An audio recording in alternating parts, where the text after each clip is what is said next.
feel good today. What is up, everybody? Welcome in to the Early Edge, your daily sports betting brand of record. We are powered, as always, by the almighty SportsLine, the best value in all sports betting, and it is not close. The World Cup, it is launched. We're going to have picks every single day on the morning show, but this show, if you're brand new to the brand, we do it every single Sunday. It's week 11. So many games that matter. The race to the playoffs now has officially begun. And then we have games on Thursday, on Thanksgiving. So we have so much to get to. Let's go ahead and bring in the stars of the show. And on Sunday, you know I have three of the absolute very best at my fingertips. Now, first and foremost, live from parts unknown and putting his undefeated record on the line this week. Ladies and gentlemen, prop stars, good afternoon, sir. Live and in the flesh, Coach. What's up, Cousin Sia, Senor Maestro? Good to see you. I have a brief announcement for the people, the very good people at SportsLine, who I love and cherish so very much. I did not have a same game parlay, aka the Goose, this past Thursday. So I've been in the lab working overtime with Goose. We've come up with an SGP for today. We're giving it out at sometime on this very stream, Coach. Hell of a tease there, Alex. Hell of a tease. Let's go. Now next, he is the most handsomest man in all of the Early Edge universe. See you in a shot. A little bonus pick overnight. I liked it. I placed it. How are you, sir? I'm doing well. I hope that pick does well. I got to be honest. First of all, there's a couple things that shock me. One is I can't believe it's week 11. I mean, I just can't believe we're on the back nine of this football season. The other thing that I'm really shocked by is that Prop Stars isn't icing his arm like a pitcher in the seventh, like throwing a no-no. I'm genuinely like, Proppy needs to have a prop because at this point it's getting amazing. So let's keep it up. I don't see anybody else, and I follow a lot of people. Research. I haven't seen one other prop better anywhere that's had a winning week all 10 weeks of the NFL. I think we have a unicorn in our midst. I really believe that. Don't listen to me, Alex. Just stay focused, baby. Stay focused. I can't hear a thing.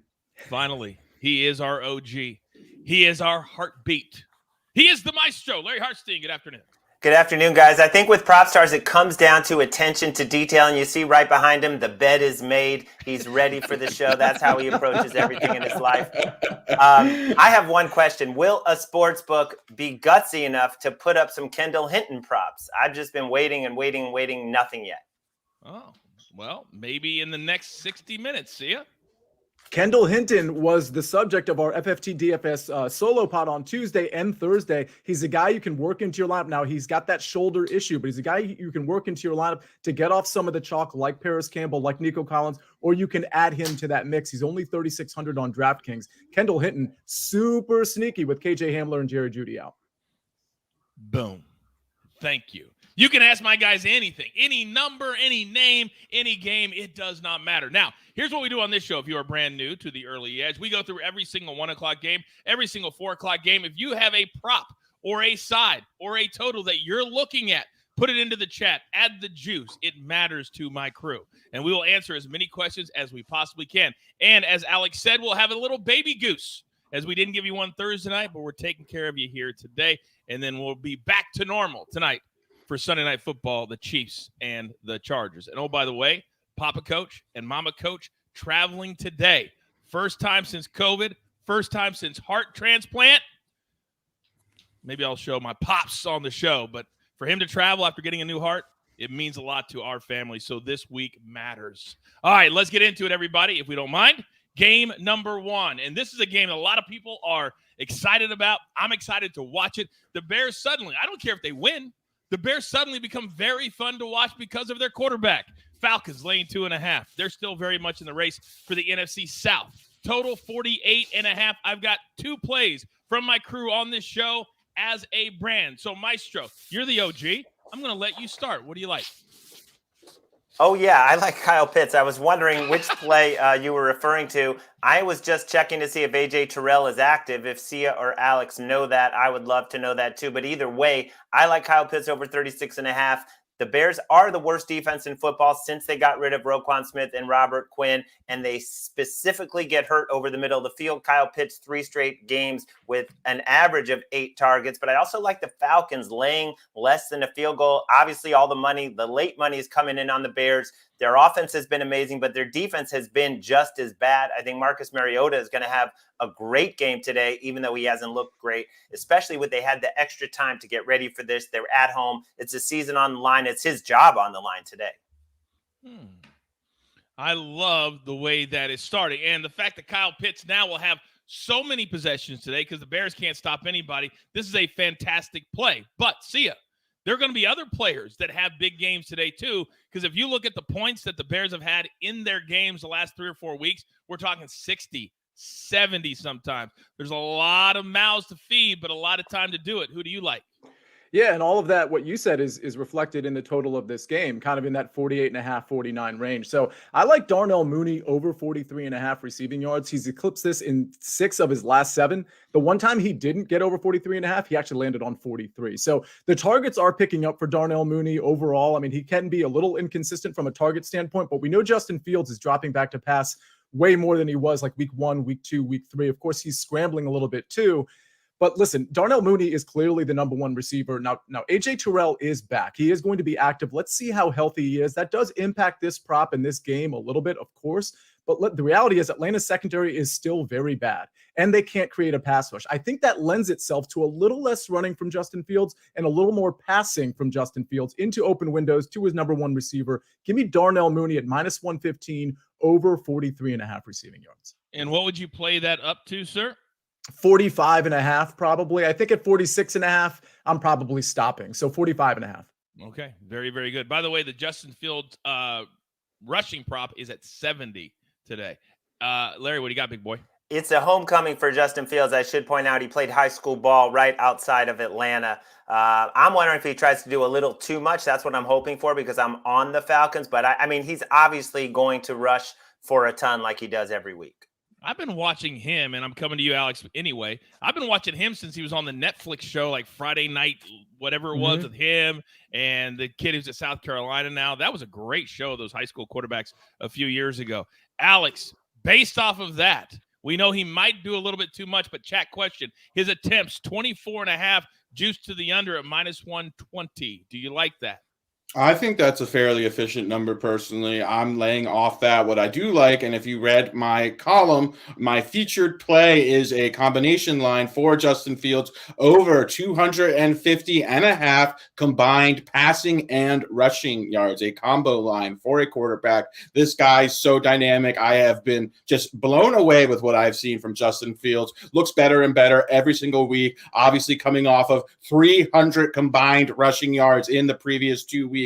He will make history today if he has over 100 rushing yards, and certainly in play, in my opinion. All right, very, very good. All 3 getting in on that first game. By the way, Jeffrey in the chat says, AB, where you at, brother? I need the field goal whisperer. He's in there. He's just producing too, so he's got a lot of things to do today. Alex, go. Yeah, real quick, just so we can tease the people a little bit more. My same game parlay is also from this game. Look at you. I don't even know why I'm here today. You're just teasing. I mean, you're going to be a host before we're all said and done with you. You're going to be a host. I learned from the best. Yeah, I appreciate that.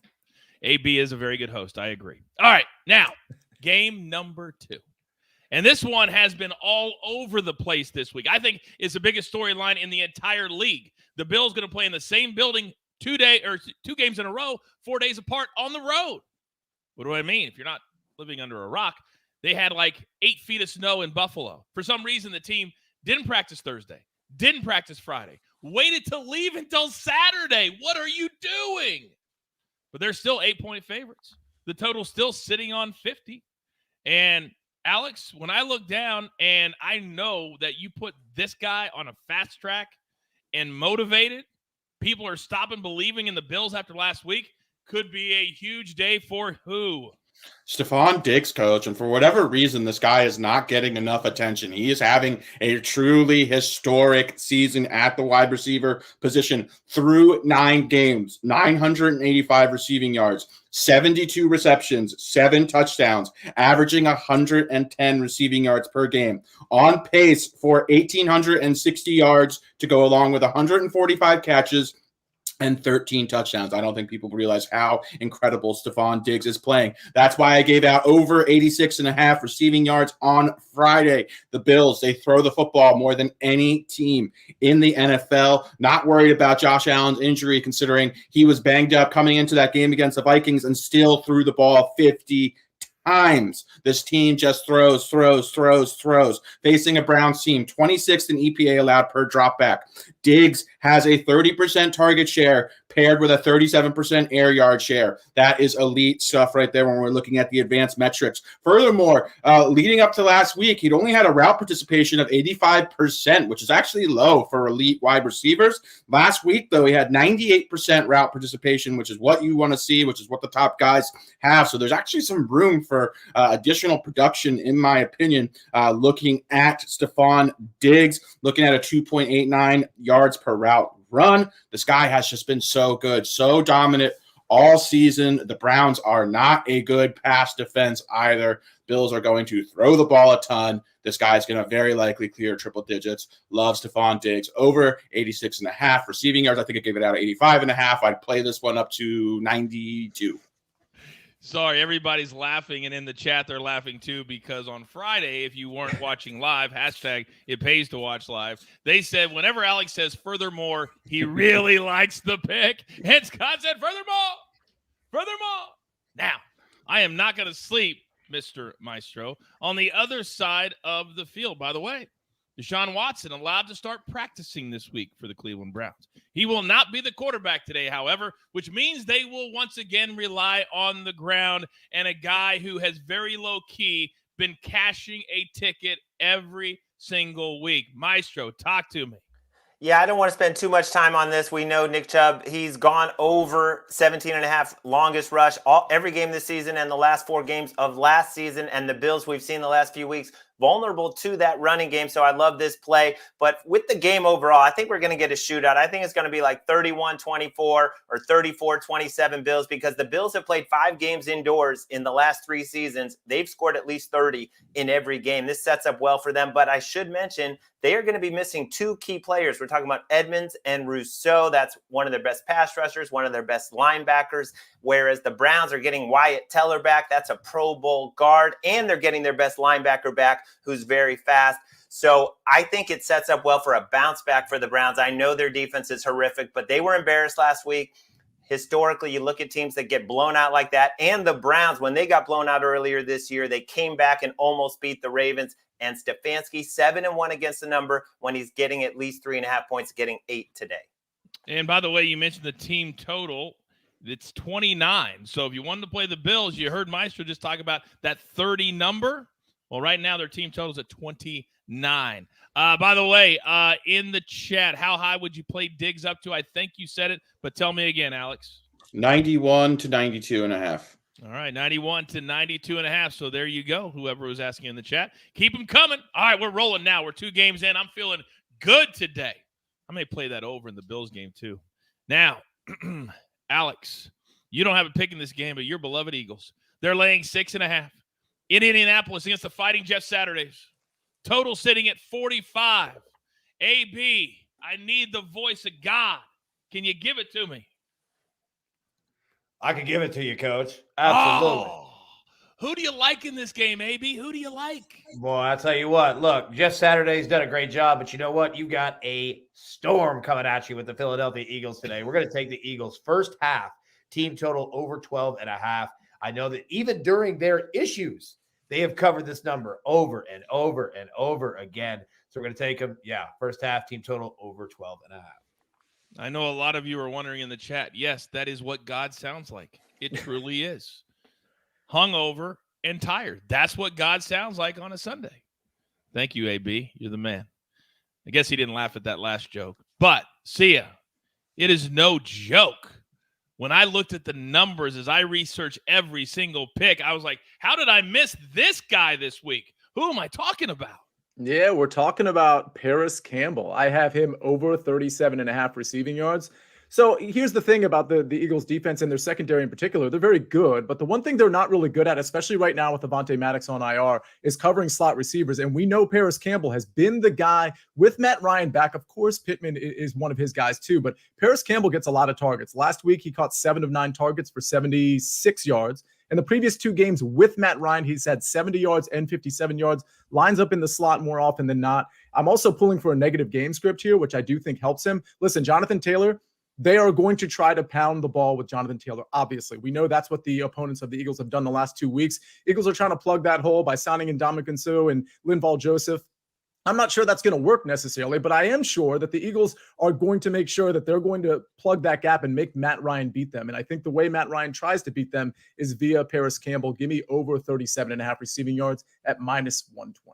He went way over this number last week as well. So we're starting to feel that trend going. And we talked about it all week that Jeff Saturday is going to do what he's comfortable with. Jonathan Taylor, passing the guys that he trusts, and using Matt Ryan. All of that feeds in to your pick, Sia. Thank you very much. All right. John said in the chat, AB knows how to party. Oh, AB knows how to party. In the club with Alex, Maestro, and myself. But today could be Sia's day. That just came out. I didn't even plan that. That just came out of nowhere, Sia. So you can't even blame me on that one. I mean, I'm also not on the show tonight, so I don't even have a shot. So thanks for nothing. It's not going to be my night tonight. Wow. I wonder who books you guys for the shows. I'll have to talk to him. All right. This next one. Let me say, whoever books, man, he's doing a terrible job. Now, Horrible. Here's the question real quick. And I'll say this. Sia, it is up to the jury on the show right here. If you want to pop in and have just a Jim pick, or you could be on the show, obviously. But it is up to the jury right here, your 3 jurors, and they can decide if you're allowed to come on and give a Jim pick tonight. I like that idea. All right. If you think we should allow Sia to make a pick tonight to attempt to get into the club, just simply write yes into the chat. We will count them up, the yeses and the nos. If you're a no, you might be better all kinds of being a hater. But Jeffrey is that better call Sia. Better. By the way, somebody on Twitter, true story, who has an account called Better Love Saul. Better Call Saul. Better Call Saul, whatever, literally said copyright infringement much? Like we were being serious that we're going to start calling you that. Some people.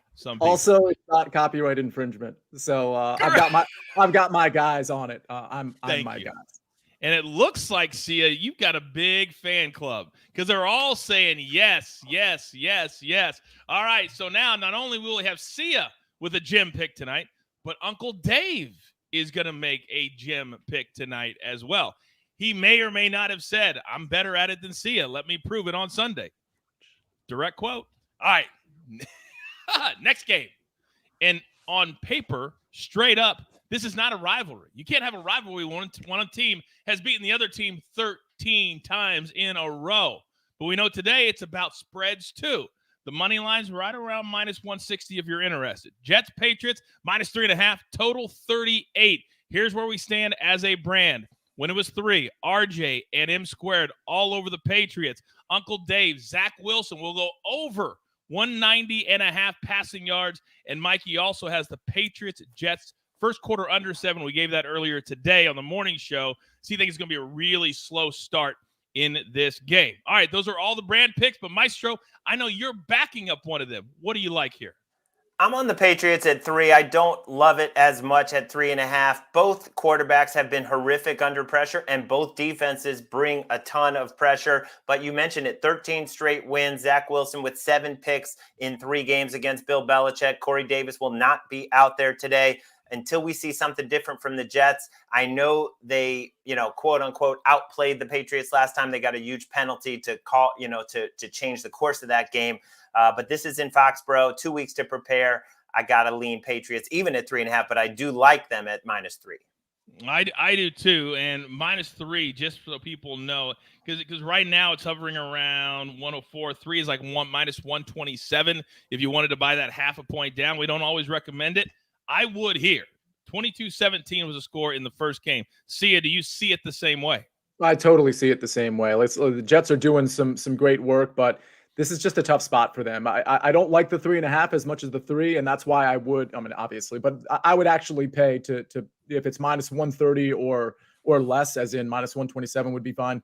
I like the Patriots minus 3 here. This is the type of team that could really roll once they get momentum, and they are at home. It is kind of a desperate team still from a win-loss standpoint. I think this one actually could get out of hand.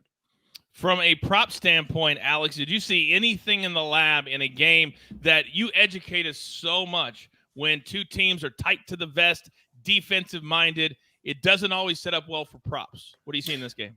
Yeah, this was a tough game for me for a wide array of reasons. Just Zach Wilson at quarterback. Just don't have a lot of confidence in him. Clearly, the books don't either when we're looking at numbers as low as they have. Plus, this Patriots defense has been very good. A little bit susceptible on the ground, but the Jets have had trouble running the ball since Breece Hall went on injured reserve. Then on the other side, the Patriots offense is pretty much Ramondre Stevenson, Jacoby Myers, and then a bunch of guys. So not a lot of props I loved in this game, just very low numbers, just didn't have a lot of confidence really on either side, so stayed away. And if we've learned anything from our man Prop Stars, sometimes the best bets you do make are the bets you do not make. And there are way more ways for unders to come in than overs that we all love to play. All right, game number 5 at 1 o'clock today, and it screams yuck all over it. Rams on the road at the Superdome, taking on the Saints. Saints favored by 2.5. The total sitting on 39. Only one play as a brand in this game. Uncle Dave is on Juwan Johnson over 27.5 receiving yards. You can still get that number almost anywhere. Maestro, let me come to you. It looks like Matthew Stafford is going to be a go today. Cooper Kupp, however, is not a go today. Which is a bigger deal?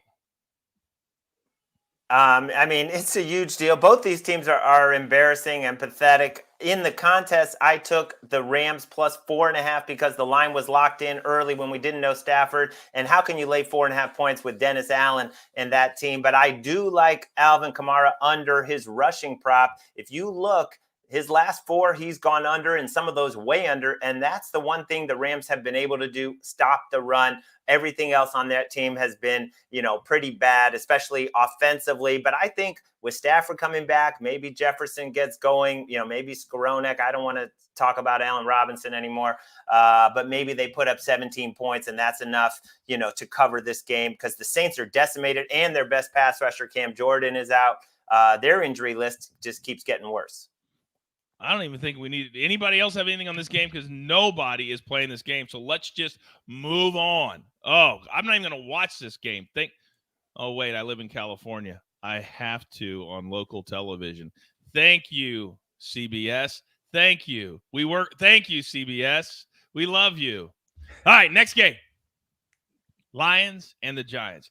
I am really looking forward to watching this game, all jokes aside. Giants are laying 3. Love that number, not 3.5, 44.5. Now, the Lions the last couple of weeks, yes, victorious, but it was over the Bears after a missed extra point, and then it was 3 red zone, end zone interceptions by Aaron Rodgers, and the Lions scored all of 15 to beat the Packers. So RJ is on the Giants minus the 3. Maestro, you are on what? I like the other side. I definitely loved it at 3.5. I think it's probably going to end 20-17 Giants or something around there. But the Giants basically let the Texans march up and down the field, and the Texans just they imploded in the red zone. And, RJ will say that the Giants do have a tremendous red zone defense, and they make the big play on third down or in the red zone. But this Lions offense, DeAndre Swift is healthy. He was practicing in full. DJ Chark comes back. Amon-Ra St. Brown was not on the injury report. I think they're going to be able to score and maybe cash in 1 or 2 more times than the Texans did. And the Giants, they're kind of like the Vikings. They're 7-2 against the number. They're outperforming their basic talent, and at some point it's going to bite them. I think it's going to be a tight game. I took the points. Let's talk some props then, and I got a question for both Sia and for Alex. Coming to you first, Sia, because it seems like you and I are always, we kind of like the quarterback props, and the rushing number for Daniel Jones today is 38.5, and we've seen him go for 80 or 90 and then go for 10. Do you think this is a good matchup because we saw Justin Fields 1 week ago go for over 140 against the same defense. What do you think? I mean, I think it's a good matchup, but I think that number's too high, to be honest with you. So for me, it's the under on Daniel Jones. It's the rushing numbers. It's too high. Okay. And right now, they're half in the chat says it's 44.5 minus 115. I've got it at 38.5. So you can see all the different, you can see it's 6 points or 6 yards difference. So you got to be very careful where you find these props. And Alex, let me come to you, because we talked about it either on Friday or on the prop shop that Saquon Barkley has to be in the discussion today. Do you like any part of his game today? Well, his rushing yards is up to the century mark, deservedly so, considering how good Saquon's been, also how big of a part of this Giants offense he is. He is, however, coming off of, I believe it was 35 carries last week. That is just a ton of carries, especially when we're looking at a guy that's had some injury issues in the past. Obviously, I love Saquon. I just think that the Brian Daboll would be best to not give him such a massive workload 2 weeks in a row. So I'm staying away from the yards. I think the best way to attack Saquon this week is with his longest rush prop. You can get that at 18.5. This guy has big play potential, as good as any player in the NFL. We have been attacking this prop early and midway through most of this season. Like the spot against Detroit quite a bit. They gave up a ton of big plays in the run game, and if Saquon's going to get 15 to 20 carries, he's certainly going to take a 20-yard run. So really like his longest rush prop. I'd stay away from the 100-yard prop, though. If you do a little bit of work, you do a little bit of digging, you can find different ways to attack a game, a player, a prop, or whatever, but you got to do a little bit of the work yourself. All right, next game. And I'll be honest with you, boys, I cannot believe that this number is where it's at. Can we have a bye week? Ravens should be as healthy as they've been all season. Panthers, you take the Bengals game out, they've been playing pretty good. Baker Mayfield back at quarterback today, yet the number has still been hovering around 12.5 currently, 13 in some places. The total 41.5. Let's start with a prop because Alex has a best bet in this game, and then we'll discuss the side and the total. Proppy, what do you like here? Yeah, gave out Dante Foreman over 50.5 rushing yards on Friday. Listen, Foreman, he's totaled 100-plus yards in 3 of his previous 4 games. He's been somewhat of a revelation in this Panthers backfield since they traded Christian McCaffrey to the San Francisco 49ers. He's coming off of a 130-yard performance against the Falcons. He's had 10 days to rest, though, which is certainly good for him, coming off of that big workload. Also, the Ravens' run defense, on paper, they look really good, but if you actually look a little closer at some of the metrics, they have not been quite as good as some of the numbers indicate. They're 22nd in EPA allowed per rush, 14th in run defense grade, 21st in defensive rush success percentage. Also, Chuba Hubbard back in the lineup doesn't really worry me because Dante Foreman actually had a 68% snap share last week against the Falcons. And that was his season high, and that was with Hubbard on the field. This prop has actually moved quite a bit. I think it's up to 56, 57 on some books, but as of late last night, you can find this at 52 on FanDuel. It's playable there. I played this one up to 54.5. My projections actually have a significant edge on this. If this game stays close, I think he'll easily eclipse this number. I'd play it up to 54.5 if you can access that number. And love me some Dante Foreman today. Okay. Yeah, in a lot of places, I just looked at 2 or 3 books. It is at the number you just said, 57.5, as it continues to climb. But listen, sometimes we tell you, and I feel like I'm always repeating myself, but I need to. You got to watch the prop show live on Friday. It's the one show that we do, and we do a lot, that you got to watch live if you want to get all of these numbers or close to it. The prop market's a crazy, crazy, crazy market. But the side market here, Maestro, to me, we've seen some of these big numbers the last couple of weeks not even come close. Philadelphia last week, not close. And the Panthers are getting 13. I think they're perfect for a teaser side or even just to play the straight 12.5. Your thoughts? Oh, no! My bad. I might agree with you because double-digit dogs have covered the last 4 games and done it pretty convincingly, starting with that Texans game on Thursday night. But Baker Mayfield, I'm not sure how excited the rest of the team is that he's back. They loved PJ Walker. They were playing hard for PJ Walker. And now you get a guy who struggles under pressure. This Ravens pass rush was dominant against the Saints a couple of weeks ago. The last time we saw them, they got a bunch of guys back. They're fully healthy. They're going to be putting a ton of pressure on Mayfield. This game could get out of hand. I stayed away, but if you forced me, I would lay it. Look at Noah in the chat, by the way. He said, Jay Smooth. Oh, look at who's pulling a Jay Smooth, and the bosses are in the chat today. It's a big day on week 11 when the bosses are rolling through. Thank you, Noah, for taking the time. We appreciate that. Yeah, see, I was coming to you anyway. What do you got? No, I just wanted to point out, I actually completely agree with Maestro on the Baker Mayfield situation. I wonder what this line would be if it was PJ Walker. Would it only be 12 or would it be 12.5? Because I think Baker Mayfield has a possibility to implode. But I do want to point out that J.C. Horn and Jeremy Chin are back on the defensive side of the ball for Carolina. And given that the weaponry for Lamar Jackson is kind of dicey right now with Gus Edwards not playing, and we're really not sure what's going on with the wide receiver situation with Rashad Bateman out. We're not sure exactly how healthy Mark Andrews is. And we know the weather is potentially an issue here. It does seem to me that 12.5 is too big of a number. Okay. I'm glad that you said that because I played it before. I'm done waiting till the show. Go, oh, should I do it? And then you guys say something and it moves. I wonder if there's like a whole room where they just, all the sports books get together, watch our show, and then they all change the numbers at the same time. I think that actually happens. I really, really do.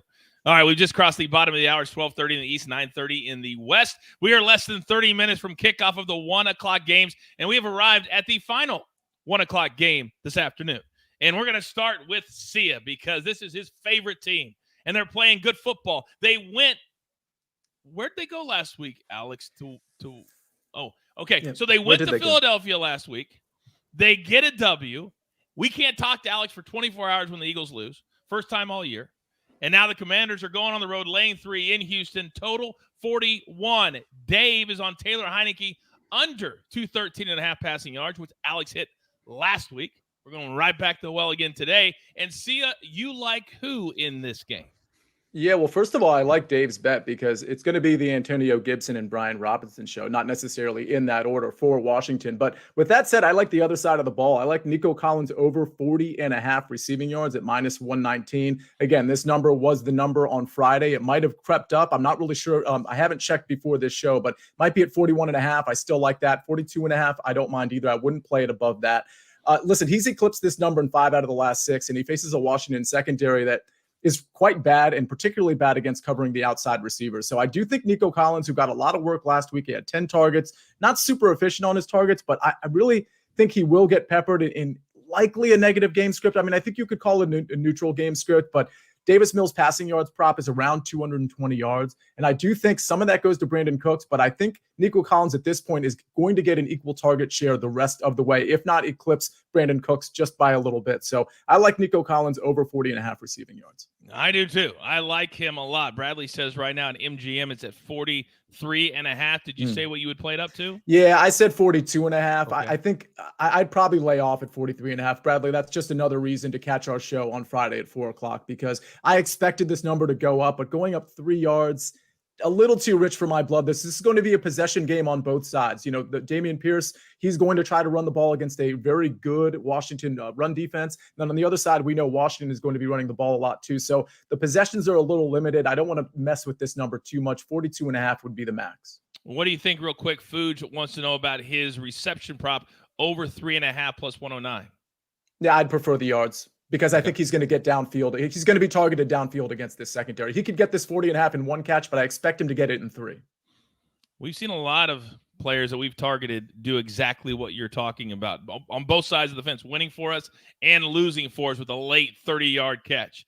Love that play. Now, if there's one thing you've been really good at, Proppy, and it's a lot of things, but targeting an anytime touchdown score and then cashing it almost always in the first quarter. It's crazy how good you are at this.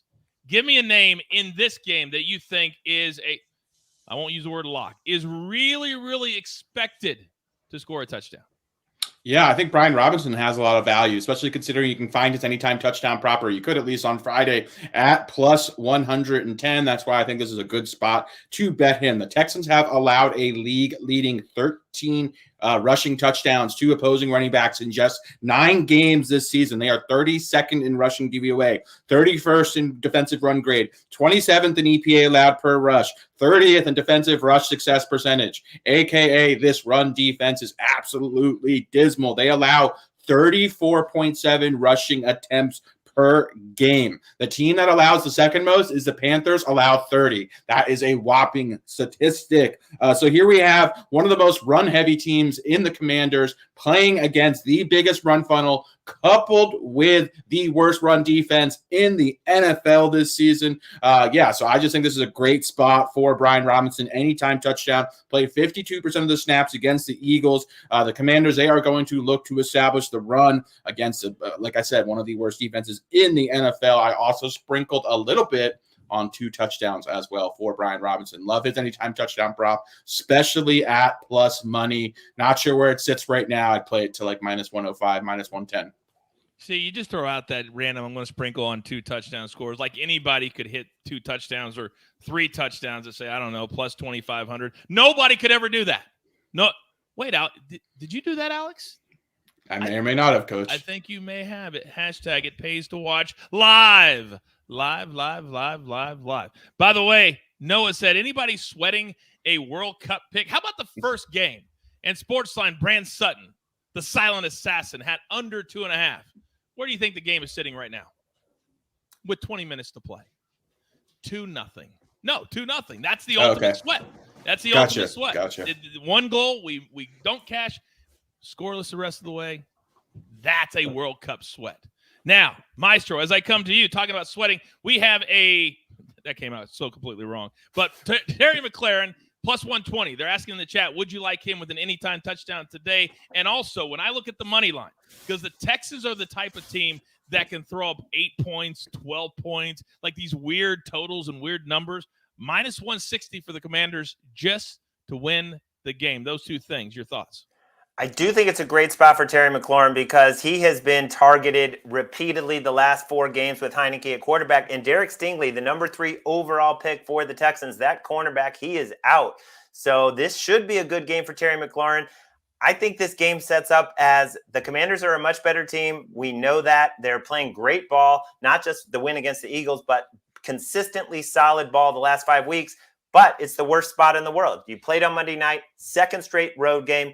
This is a sleepy spot. I know a lot of sharp people are on the Texans getting over a field goal. For me, it's basically a stay away. But yes, if the Commanders show up focused, they should win the game. Okay. Let's hope that they do, and they finally have their quarterback. See you very quickly. Is Taylor Heineke going to be the guy the rest of the year, do you think, for your team? Yeah, 100%.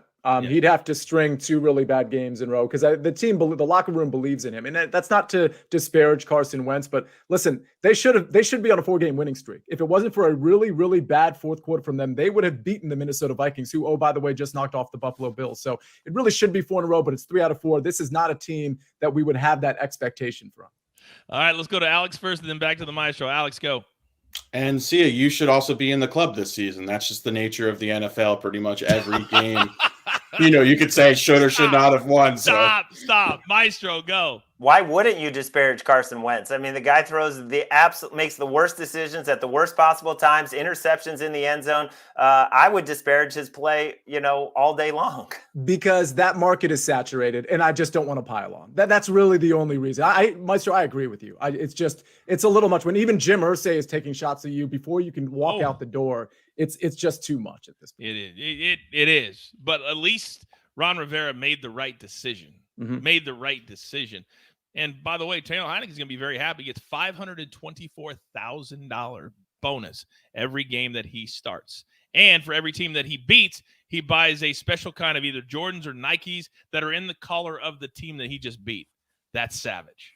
That is savage. All right. Those are the 1 o'clock games. And as you know, my crew, very, very expensive. We got to pay them. So here's a little word from one of our incredible partners. And we are back. Don't know why we do that because you don't watch this show on demand, but it is what it is. We are back for those watching on YouTube and those listening on Apple and Spotify, driving around in your cars, going to grandma's house for Thanksgiving. We welcome and we adore all of you, no matter how you consume our Early Edge SportsLine content. So finally, gentlemen, or as a good friend of mine used to say, finally, So we have 3 good games at 4 o'clock. There's only one at 4:05, and that's the Raiders and the Broncos. And if either team wants any shot at the playoffs, they've got to go on a run starting today. One team has 6 losses. The other has 7 already, and we're only in week 11. So here's what we look like as a brand in this game. Broncos 2.5, total 41.5. RJ has the Raiders in a teaser with the 49ers playing on Monday night. The Raiders obviously be plus 8.5. Then Mikey also has the Raiders in a teaser. That from our Tuesday show, the mega preview. I encourage you to watch it live. Uncle Dave, Melvin Gordon over 9.5 receiving yards. RJ has Greg Dulcich over 42.5 receiving yards from the morning show today. And Larry, you like what? I like Melvin Gordon under rushing yards, but the change in play callers is not very good news for this pick because Clint Kubiak could run the ball more than Nathaniel Hackett was doing. I mean, the offense cannot get any worse for the Broncos. They have the lowest scoring offense in all of football. My hope is that Latavius Murray continues to get more of the early down work, and they use Melvin Gordon, who's a good pass blocker in the 2-minute drill and more in passing downs, even though he's not really great at that either, but he's just been trending under all season. He looks washed up to me at age 29. But I do want to say that the Raiders have beaten the Broncos 5 straight times. And Derek Carr is 10-6 against the Broncos. This is like a good matchup for him. Josh Jacobs ran for 144. As bad as the Raiders looked last week, losing to the Colts, this is a good matchup for them. It is such a situation, Sia. So many good nuggets from the maestro. And I've been saying this about Melvin Gordon since he played for the Chargers, that he'd been overrated for a couple of years, but they continue to try to put him into the offense. Now, long overdue for the Broncos to have a different play caller. And if that's the case today, how about some passing props? Well, do we like anything there? Yeah, I mean, I think we do, but not as it pertains to Russell Wilson. So, I mean, I think Courtland Sutton would be a guy to focus on. He actually almost made it to one of my props on the prop show. I think he is going to, very obviously be a focus with all of those receivers out. I was going to look at Kendall Hinton props, earlier in the week before he kind of appeared on the injury report. But I do think Courtland Sutton is in for a very good day. But I think listen, this would be the time to take Russell Wilson passing props, but I'd be more inclined to take Courtland Sutton. So I'm looking at a number right now, 24.5 for his longest catch. And we know he likes to go deep. They're going to open it up. I don't know. I like it, but I think I would rather take his total yardage, his total receiving yardage, which maybe you can remind me. 63.5. I'd prefer to take that given the target share he's going to get. If he hits your number over 24.5, you're almost like halfway into that receiving yards prop. So I'd rather just take the receiving yards. Which is why I ask you, and I don't give the take myself. Didn't even think that way. Smart. Now, Alex, let me come to you because you were the first one that I saw fading this name. And we all told you were crazy. And you kept cashing it, and the number kept coming down. You kept cashing it. The number kept coming down. Where are we at today on Josh Jacobs? This is a good spot for him against this Broncos run defense. Porous, not good whatsoever. I really think the Raiders, when they've had the most success this season, it's been establishing the run. Furthermore, I just don't think the Broncos offense can generate enough offense to get a significant lead that causes or forces the Raiders to abandon the run. So this is just a really good matchup for Josh Jacobs. Like I mentioned, playing against a bad run defense, and then also the Broncos offense is not going to force the Raiders to abandon the run, which is what we've seen when Josh Jacobs has stayed under. It's because they just weren't able to continually run the football down 10 plus points. So I like this for Josh Jacobs a lot. And let's remember, these teams historically play really tight, very competitive games, which would feed right into what Alex just said.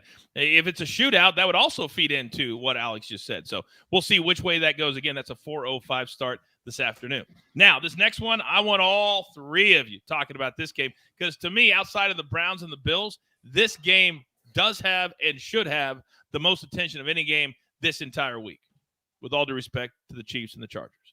Cowboys on the road, somehow laying 1.5. Not everybody believes in the Vikings, even after going to Buffalo a week ago. Game of the year, getting it done in overtime. Total 48.5. I like that. As a brand, we have 2 official plays. Proppy, start. Yeah, and if there was ever reason to watch the Friday show, Coach, I gave out Tony Pollard at 41.5 rushing yards. That number presently sits at 54.5 on DraftKings. So that is 13 yards of closing line value. If you watched our Friday stream, I actually believe it's still playable at 54.5. Not much higher, though. Listen, Tony Pollard, he has been absolutely phenomenal. He's eclipsed this line in 7 of 9 games this season while averaging 69 rushing yards per game. It looks like Zeke is going to be active. Honestly, wouldn't shock me if he's a surprise inactive. Report came out sometime last night that Tony Pollard is going to likely receive the majority of the work in the backfield, sort of a 1A, 1B situation, which had been tilted in Zeke's favor whenever he's been on the field. But obviously Pollard looks so good. The advanced metrics certainly back this up. He's top 5 in nearly every single significant category that I look at. So expect Tony Pollard to continue to be heavily involved. It's a neutral matchup against the Vikings. Looks like it's going to be a competitive game environment. Has a pretty high total as well. So love me some Tony Pollard. I think he's certainly earned more touches. I believe he's going to get 12 to 14 rushing attempts.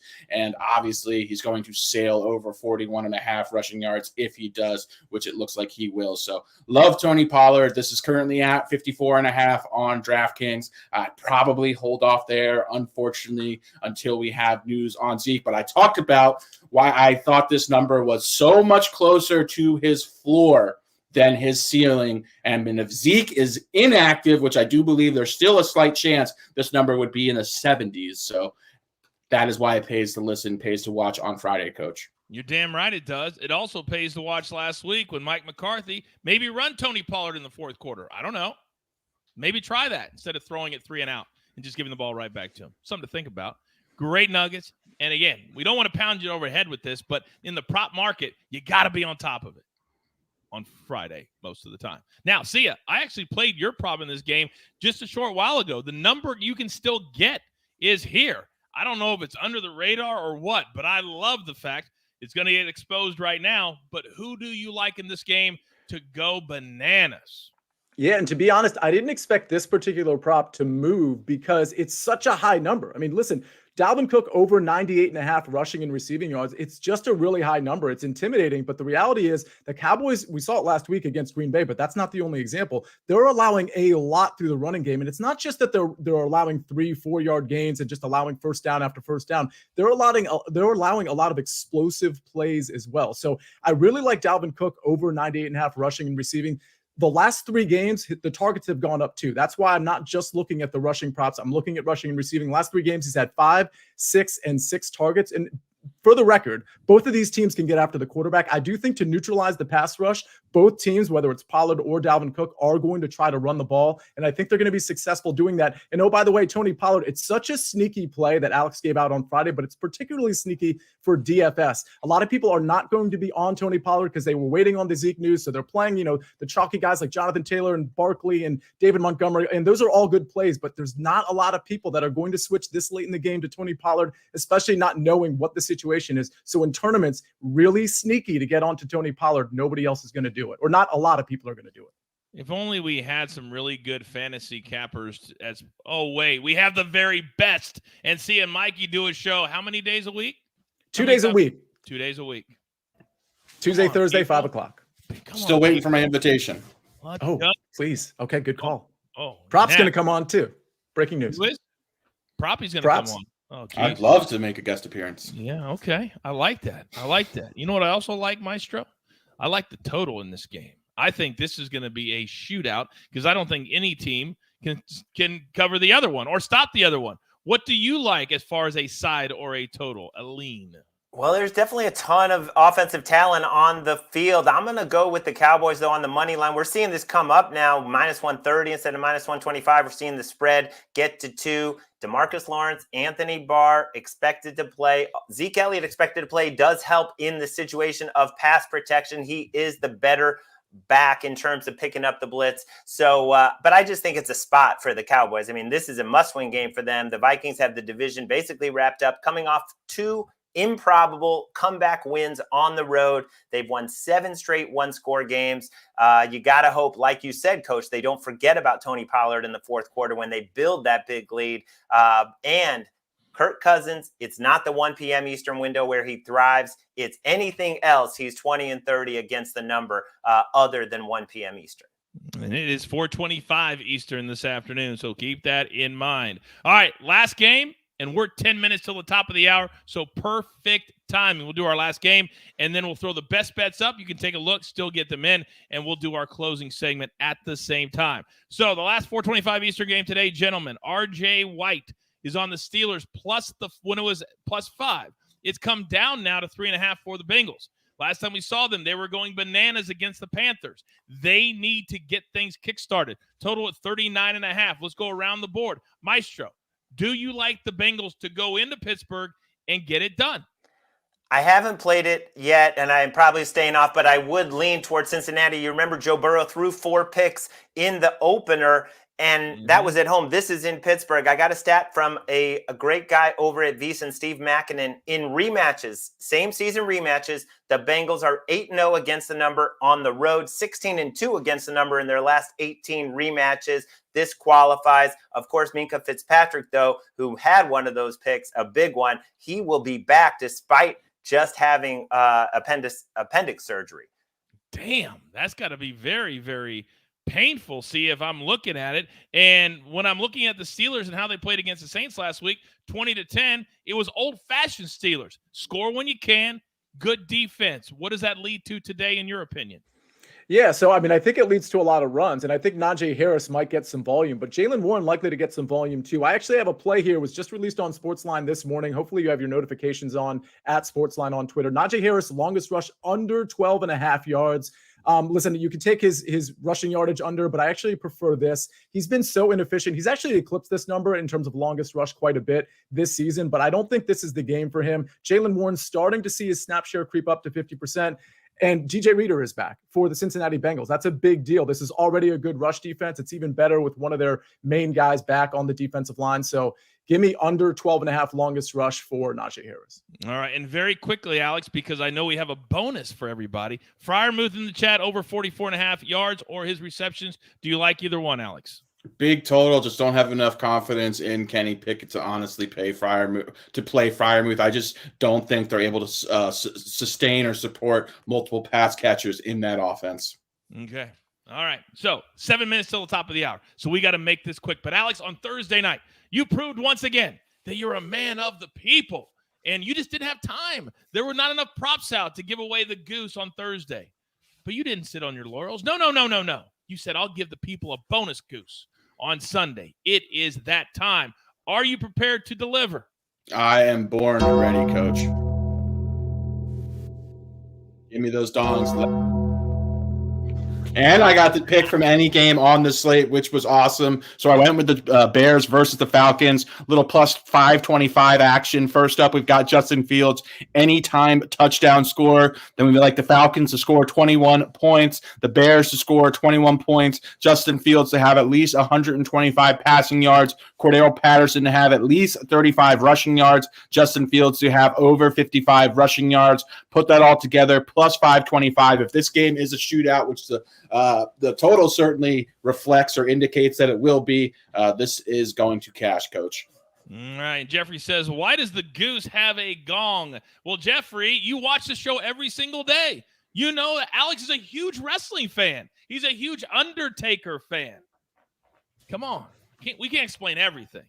We do love having you here every single day. So take a look at the goose. For those of you who are able to play it, these are all plays from the same game. So you don't got to look very far. They're all in the same game, plus 525. All right, AB, throw up our best bets, please. You know we like to end every single one of our shows and just go back and forth asking my cappers, what's the number one thing you're most looking forward to in today's matchup or anything at all for the day? Maestro, start us off.